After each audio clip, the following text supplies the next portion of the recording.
Hello, everybody. This is Pete from Paw Labs, and picking up on the ScrollArea Gadget videos. I believe this is going to be number 7.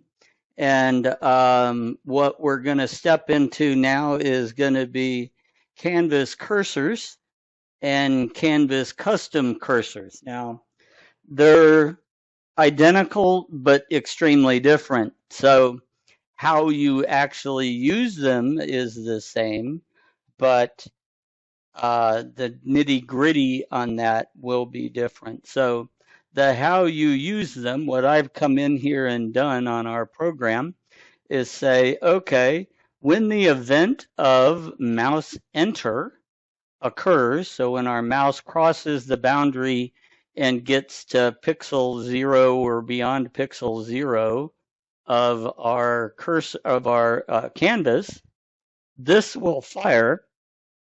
And what I'm telling it to do, as with all of these commands, set canvas gadget. Well, what gadget are you talking about? Give me the canvas gadget number. And then what command are you issuing to it? And we're going to say canvas cursor. And then we're going to change the cursor to the default or one of the built-ins of cursor hand. Now, here you have the default cursor. You have a cross, I-beam, hand, busy. I mean, you got a whole bunch of them here that you can do that are just built in, just one sentence of code, run your app and fire the code. So we'll run the app and fire the code, and we'll have one of these canvas cursors just all of a sudden pop in. So if you can see, my cursor is up here at the top, and the second it crosses over the boundary, I'm on the canvas, and now we have the hand. So we are using a hand cursor. Every time I click the screen, we're getting our selected hex. So that works exactly as intended, and with no ugly side effects. When I leave, I go back to the Windows cursor. So this is just an awesome thing, to be honest with you. So, but that's all it is. You're not talking rocket science. Now, to use custom cursors, I had to go look this up again, and it's always wise to go consult the oracle, if you will, the forum out there on PureBasic, and because he's coming in here, and we got to mess with a Windows cursor handle, okay? And if you're in Linux, you're doing what is that? GTK cursor. If you're on Macs, it's something else. So you're dealing with your operating system, okay?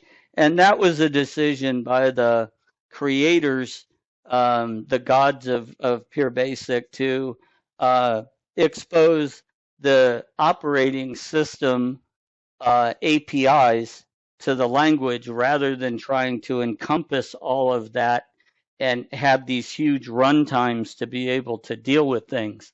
So one of the beauties of PureBasic is there is no runtime to deal with anything that you build. You have your images or whatever and stuff you load into your program, but the PureBasic builds just an executable. I can take this executable, it's a 64-bit. I can run it on any 64-bit version of Windows.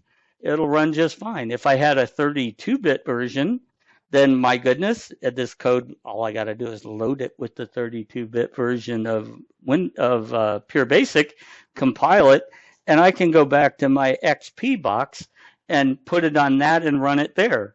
So there's no extra baggage that comes with PureBasic. It's just he builds a very small, very tight, very fast exe, which is beautiful.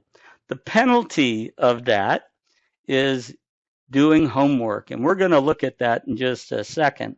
But first, I want to go into the custom cursor. So, like I said, I had to come out here and consult the gods, as I like to jokingly phrase. I did a search on Canvas Gadget custom cursors. And lo and behold, one of the first thing pops up. This is from Jacobus, and he posted a very cool app. You can come over, put your cursor on the yellow code section and download. You can copy this. And he also linked a zip file you can download of all the cursors. So I've done all that for us, and I have added it to the demo here. And I'm not trying to take credit for his code. This is purely his. And I stuck it in here, and I called this PB Paint. This is a cool little program. And no, I didn't make it part of our app. I just included it with the app. Now, what I also did, and I want to show you, is if we open up our project, and of course it always opens on the wrong screen. So I'll drag it over here. Oh, and I grabbed the wrong one. Look at that. Let's grab the right code here. There we go. And now if you go to images, I put his DLL full of cursors, or his library, that zip file full of cursors is right here. So there's a whole bunch of additional cursors. Now, just a side note, cursor is not a lot of programs that I have will open a cursor file.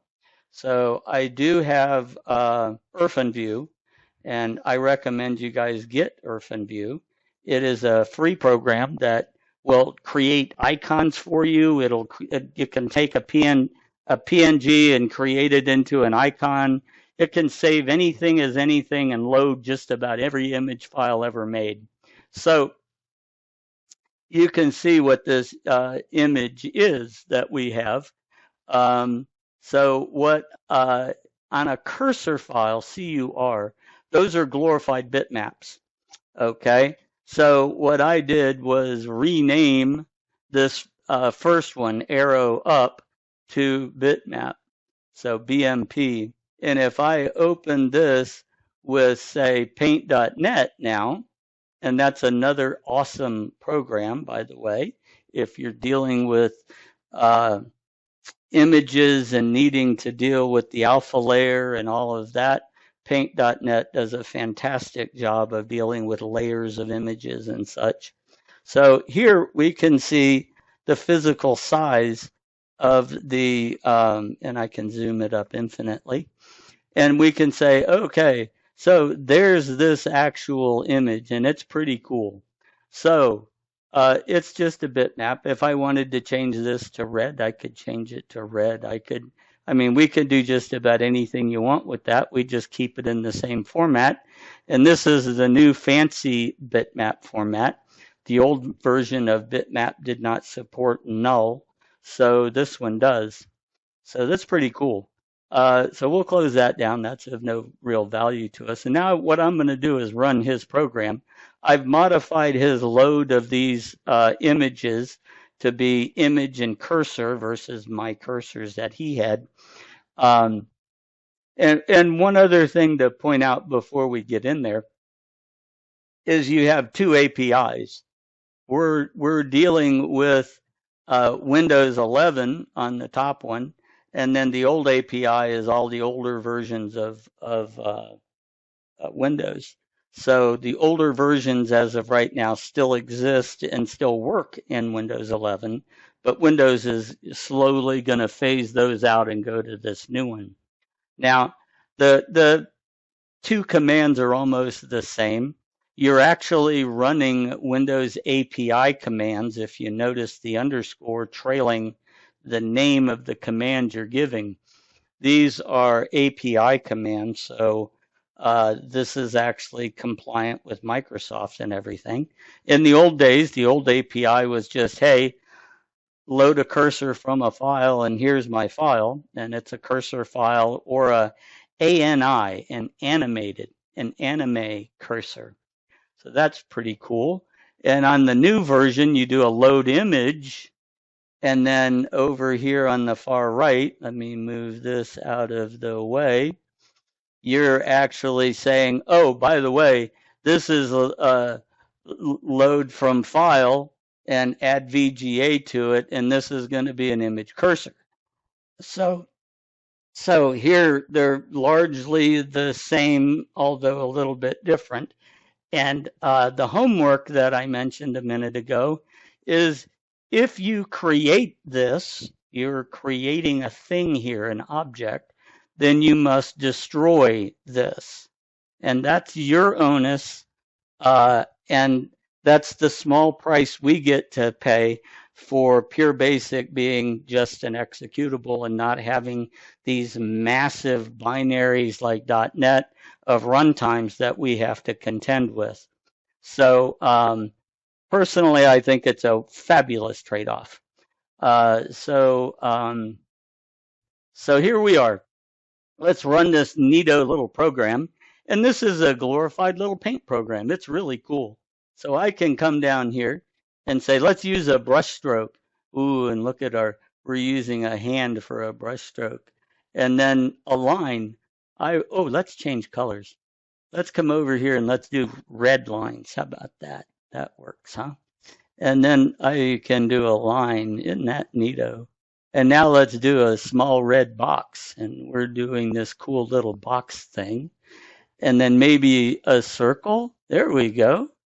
And let's do a fill. Oh, okay. We're doing a fill. And let's do it as green. What the hey? So, oops, I don't want to do any of that. So we can come over there and fill that in.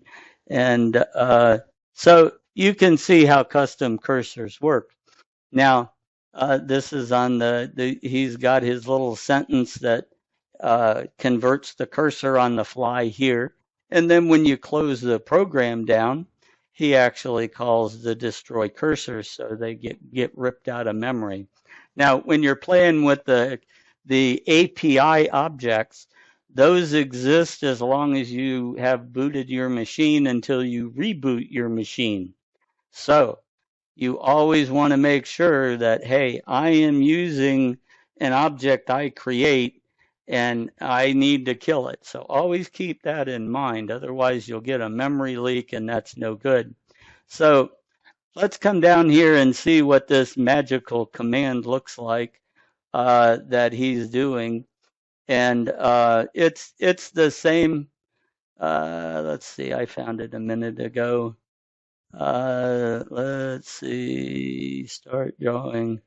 Oh, come on. Well, here we go. Here's a great example. So right here, we're doing a set gadget attribute, just like we did on the built-in ones. We're saying, here's our gadget name of our canvas. And hey, we're using a custom cursor as opposed to, hey, it's canvas cursor. And then you're just supplying the value that we created up here of the new cursor. It's that simple. So it's the exact same basic command, although different because you're where the cursor comes from. So that is the example that I want to give you.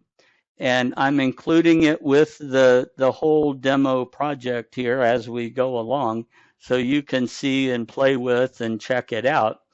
And so that is the next video in this series on using custom cursors on our app here.